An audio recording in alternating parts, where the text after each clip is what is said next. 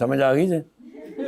अरे तुसी पूछिया ट्रांसलेट करो। सर जी, वो नीचे वाला सिनेमा नहीं है जो, हाँ नीचे वाले सिनेमा पे ना वो मिशन इम्पॉसिबल वो देख रहे थे बैठे हुए। अच्छा, देखते देखते देखते अचानक कहने लगे बस ठीक है, अब मैं इसका अगला पार्ट मैं बनाऊंगा।